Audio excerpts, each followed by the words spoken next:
అదే అండి రామకృష్ణ గారు పూర్వం అన్నీ ఉండేవి సార్. రోజులు మారిపోయి టెక్నాలజీ వచ్చేసి అందరూ మర్చిపోయాం.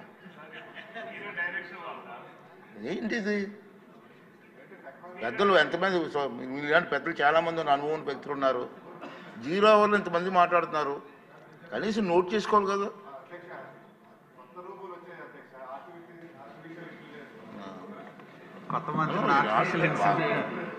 మనోహర్ గారు సార్ తమరు ఇచ్చిన డైరెక్షన్స్ ప్రకారంగా తప్పకుండా ఈ రికార్డు పరిశీలించి ఒకసారి ఒక్క సభ్యుడిది మిస్ అయ్యాం సార్, ఇమ్మీడియట్గా రెక్టిఫై చేస్తాం.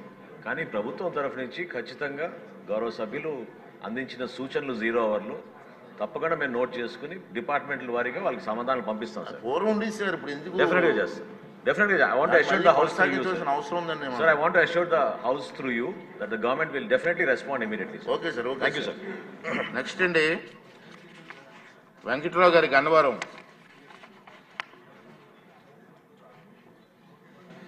నమస్కారం అధ్యక్ష. ప్రకాశం బ్యారేజ్ 13 లక్షల ఎకరాల ఆయకట్టుకు వాటర్ అందుతుంది అధ్యక్ష. అట్లాగే ఉమ్మడి సర్కారు జిల్లాలకి డ్రింకింగ్ వాటర్ ఇచ్చే పరిస్థితి అధ్యక్ష. కానీ విజయవాడ నగరంలో ఉండి నా కాన్స్టిట్యున్సీలో 9 గ్రామాలు విజయవాడ రూరల్ మండలంగా ఉండటం వల్ల అంబాపురం, నైనవరం ఉన్న దగ్గర నుంచి రామవరపాడు, ఎనికేపాడు ఈ గ్రామాలన్నింటిలో వాటర్ సమస్య ఉంది అధ్యక్ష. విఎంసీలో కలపమంటే కలపని పరిస్థితి అధ్యక్ష. మున్సిపల్ కార్పొరేషన్లో కలపాల్సిందిగా ప్రభుత్వాన్ని కోరుతున్నా అధ్యక్ష. చెత్త సమస్య పరిష్కారంతో పాటు డ్రింకింగ్ వాటర్ సమస్య కూడా తీరిపోద్ది అధ్యక్ష. కరెన్సీ నగర్లో పక్క రోడ్ల వరకు కృష్ణా వాటర్ పైపు వచ్చే పరిస్థితి అధ్యక్ష. కానీ ప్రభుత్వం 2500 కోట్లతో అంబాపురం దగ్గర వాటర్కి మంచినీళ్ళు అందిస్తానికి ఒక పథకం రూపొందిస్తే అది ముమ్మాటికి డబ్బు దండగా అధ్యక్ష. అది కృష్ణా వాటర్ని నెక్స్ట్ రోడ్లోంచి పైప్ లైన్ కంటిన్యూ చేస్తే మా గ్రామాలు కూడా వస్తాయి. టీడీఎస్ 300 ఉండొచ్చు డ్రింకింగ్ వాటర్లో. అలాగే హౌస్ హోల్డ్ యూసేజ్కి అయితే 500 ఉండొచ్చు అధ్యక్ష. అంబాపురంలో అయితే 3000, ప్రసాదంపాడులో 2000, రామవరపాడులో 2000 టీడీఎస్ ఉన్న పరిస్థితి అధ్యక్ష. అలాగే ట్యాక్సులు కట్టేటప్పుడు సిఆర్డీఏ పన్నులు కానీ అన్నీ విజయవాడ నగరంలో నగర ప్రజలతో పాటు కడతా ద్వితీయ శ్రేణి పౌరులాగా బతకాల్సిన పరిస్థితి అధ్యక్ష. 95,000 మంది ఓట్లు, 1,50,000 మంది జనాభా ఉన్న ఈ వాటర్ సమస్య అధిగమించాలంటే విజయవాడ మున్సిపాలిటీలో గన్నవరం మండలాన్ని, విజయవాడ రూరల్ మండలంలో 9 గ్రామాలని మున్సిపల్ కార్పొరేషన్లో కలపాల్సిందిగా మీ ద్వారా మంత్రిని కోరుతుంది అధ్యక్ష. మేము 0 అవర్లో మాట్లాడాల్సిన పరిస్థితి అధ్యక్ష. క్వశ్చన్ ఇవ్వకూడదు కాబట్టి దీంట్లో మెన్షన్ చేస్తుంది అధ్యక్ష. అలాగే విజయ డైరీ మీద ఎంక్వైరీ అడిగా అధ్యక్ష. పోయినసారి మీకు మంత్రి అడిగితే మంత్రి గారికి మీకు ఆధారాలు పంపించే అధ్యక్ష. ఇంతవరకు ఎంక్వైరీ అయ్యేది అధ్యక్ష. దాన్ని ఒకసారి చూడాల్సింది కోరుతున్నాను అధ్యక్ష. అట్లాగే కోఆపరేటివ్ సెక్టర్లో జీవో 90 తీసుకొచ్చిన దాన్ని నేను లాస్ట్ అసెంబ్లీ సెషన్స్ అడిగా అధ్యక్ష. పిఎస్సిఎస్ సెక్రటరీని మార్చే ఉద్దేశం అది ప్రభుత్వానికి ఉందా లేదా? జీవో 90ని ఇంప్లిమెంట్ చేస్తామని అచ్చెన్నాయుడు గారు లాస్ట్ సభలో చెప్పాడు అధ్యక్ష. అది చేసే ఉద్దేశం ఉందా లేదా? విజయ డైరీ మీద వాళ్ళు ఎంక్వైరీ చేస్తారా వేయరా? అది నా కాన్స్టిట్యూన్సీలో ఉంది అధ్యక్ష. దానికి అవినీతికి ఆధారాలు కూడా సమర్పించే అధ్యక్ష. అలాగే ఈ విఎంసీలో కలిపితే చాలా సమస్య పరిష్కారం అవుతుంది అధ్యక్ష.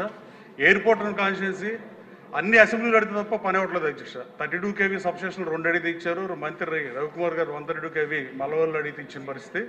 కానీ డ్రింకింగ్ వాటర్ కూడా ఇవ్వలేకుండా ప్రకాశం బ్యారేజ్ పక్కనే ఉండి విజయవాడ నగరంలో ఉండి ఇన్ని సంవత్సరాలుగా పాలకులు పట్టించుకోకపోవడం దారుణం అధ్యక్ష. కనీసం నెక్స్ట్ అసెంబ్లీ సెషన్స్ కన్నా విజయవాడ మున్సిపాలిటీలో విజయవాడ రూరల్ మండలం 9 గ్రామాలు కలపాల్సిందిగా మీ ద్వారా మంత్రిని కోరుతున్నా అధ్యక్ష. Thank you. గౌతు శిరీష గారు. నమస్కారం అధ్యక్ష. ఈ టిట్కా హౌసింగ్ గురించి అధ్యక్ష మీరు అన్నారు ఒక అరగంట టైం ఇస్తానని మంచి ఆలోచన అధ్యక్ష. కానీ దాంట్లో ఏంటంటే 2014-19లో 550,000 లక్ష రూపాయలు కట్టినారు అధ్యక్ష. ఆ రోజు నుంచి ఈ రోజు వరకు కూడా మూలిగే నక్క మీద తాడికే పడ్డట్టు ఇంకా కూడా వాళ్ళ మీద ఈఎంఐలు భారం వేసి ఆ పేదవాళ్ళకు కూడా ఇల్లు రానియకుండా ఎక్కడ కూడా డెవలప్మెంట్ చేయకుండా చేశారు అధ్యక్ష. 2019 నుంచి 24 చూస్తే కనీసం రూపాయి కూడా ఖర్చు పెట్టిన పాపాను పోలేదు. ఆ పాపాను పోకుండా కూడా వీళ్ళు ఏం చేశారంటే అధ్యక్ష, ఏమైతే టిట్కో హౌస్ ఆల్రెడీ అలాట్ చేస్తున్నాయో అది జగనన్న కాలనీకి మారుస్తూ వాళ్ళ సొంత మనుషులకి కావాల్సిన వాళ్ళందరూ కూడా టిట్కో హౌసింగ్ ఇస్తూ అవి క్యాన్సిల్ చేసి జగనన్న కాలనీలో 1.5 సెంటు లెక్కన ఇచ్చి అన్యాయం చేశారు అధ్యక్ష. దయచేసి దాని మీద దృష్టి పెట్టి ఈ జగనన్న కాలనీలు ఏవైతే ఉన్నాయో దాంట్లో పెద్ద ఎత్తున అవకతవకలు జరిగే అధ్యక్ష అని చెప్పి చెప్తున్నారు అధ్యక్ష. రెండో విషయం అధ్యక్ష, కాళహస్తిలో మరి శ్రీకాళహస్తి రూరల్ దగ్గర 96,000 మంది జనాభా, టౌన్ అండ్ రూరల్, వాళ్ళందరికీ కలిపితే మొత్తానికి ఉండేది ఒక ఎంఆర్ఓ ఆఫీస్. ఆ ఎంఆర్ఓ ఆఫీసులో సగం సేపు డ్యూటీ ఉంటాడు, సగం సేపు మిగతా పనిచేసే వాళ్ళు ఉండరు. అక్కడ ఉండే ఏమైతే ప్రజలు ఉన్నారో వాళ్ళు వెళ్ళి కూడా చెప్పుకుందామంటే అప్పుడప్పుడు ఎంఆర్ఓ ఉండే పరిస్థితి లేదు. అది ఎప్పుడెప్పుడు కూలిపోతుందో తెలియని భవనం. దయచేసి మీ ద్వారా నేను ప్రభుత్వానికి కోరేది ఏంటంటే దయచేసి దాన్ని రెండిటిగా డివైడ్ చేసి శ్రీకాళహస్తి టౌన్ శ్రీకాళహస్తి రూరల్ రెండు డివైడ్ చేసుకొని ఆ రెండింటికి వేరే వేరే ఎంఆర్ఓ ఇస్తే బాగుంటుందని చెప్పి తెలియజేస్తున్న అధ్యక్ష. ఇంకొకటి మీ దృష్టికి తీసుకొస్తున్నా ఏంటంటే యూరియా అధ్యక్ష. యూరియా ఇది పెద్ద సమస్య అయింది అధ్యక్ష. కానీ ఈరోజు చూస్తే మన కూటమి ప్రభుత్వం తీసుకున్న చొరవతోని దగ్గర నిన్న కూడా సాయంత్రానికి 2600 యూరియా బ్యాగులు వచ్చినట్టు ఉంది అధ్యక్ష. దాంతో మేము ఎంక్వైరీ చేసి వచ్చినాయి. కానీ మన ప్రభుత్వంలో కొంతమంది ఏం చేస్తున్నారంటే అది ఇచ్చేటప్పుడు కంపల్సరీగా గ్రోమర్ అను లేకుంటే ఇంకోటి కొనాలని చెప్పి రైతుల మీద ఒత్తిడి చేస్తున్నారని చెప్పి మాకు వచ్చింది అధ్యక్ష. దయచేసి తమరు మరి కన్సర్న్ మినిస్టర్ గారికి ఇచ్చి వాళ్ళకి ఆదేశాలు ఇచ్చి దయచేసి యూరియానే కష్టంగా ఉంటే వచ్చేదానికి ఇబ్బందిగా ఉంటే అది ఇవ్వడం పోయి దాంతోపాటు గ్రోమోర్ ఇంకోటి కొనాలంటే రైతులు ఇబ్బంది పడతారు. దయచేసి మీరు దృష్టి పెట్టి కన్సర్న్ డిపార్ట్మెంట్ చెప్పాలని అంటే ధన్యవాదాలు అధ్యక్ష. బోడి ప్రసాద్ గారు, మినిస్టర్ గారు, ఇప్పుడు ఏంటంటే 0 అవర్ అంటే మంత్రి గారైనా నోట్ చేసుకోవాలి లేదా అధికారులైనా నోట్ చేసుకోవాలి. ఇక్కడ ఎవరో నోట్ చేసుకున్నట్టు నాకు కనపడలే సార్. ఏంటి సాంప్రదాయం ఏంటి? ప్లీజ్ సీరియస్గా తీసుకోండి. వాళ్ళంతా 0 అవర్లో మాట్లాడతారు. ఎవరు నోట్ చేసుకున్నారు ఇక్కడ? ఎవరో ఒకరు నోట్ చేయాలి కదా ప్రభుత్వం తరపు నుంచి, లేకపోతే ఇక్కడ అధికారులన్నా నోట్ చేయాలి కదా.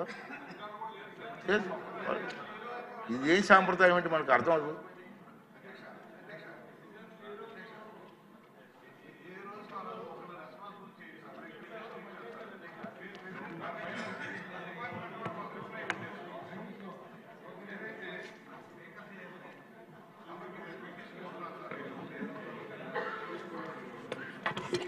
హలో, మేము పిటిషన్ ఇస్తున్నాం సార్. తాము శాఖలకు పంపిస్తున్నారు. శాఖ వాళ్ళు రియాక్ట్ అయ్యి మాకు రెస్పాన్స్ ఇవ్వట్లేదు సార్. అది ఒకసారి ఫాలోఅప్ చేస్తాం. అలాగే 0 అవర్ సంబంధించి కంటెస్ట్ లాగా ఉండటానికి వీల్లేదు సార్. అనేక ప్రధానమైన సమస్యలు వస్తూ ఉన్నాయి. రోజుకు ఒకళ్ళని కనీసం ఇంట్రెస్ట్ చేయండి సార్. సెక్రటరీ నుంచి ఒకళ్ళని ఇవ్వండి, మంత్రివర్గం నుంచి ఒకళ్ళని ఇవ్వండి, నోట్ చేసుకొని దాని మీద రెస్పాన్స్ రావాలి సార్. ఊరికి చెప్పుకున్నాం అయిపోయిందంటే కాదు సార్. దాని మీద ఏమి రెస్పాండ్ అవుతున్నాం, రియాక్షన్ ఏమొస్తుంది, సమస్య పరిష్కారం అవుతుందో లేదో తెలియాల్సిన అవసరం ఉంది సార్.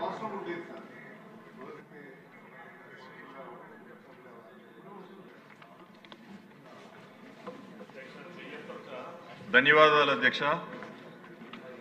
గత సంవత్సరం విజయవాడ బుడమేరు కట్టలు దిగి ముంపుకు గురైంది ఏ విధంగా మనం అందరం కూడా చూసాం.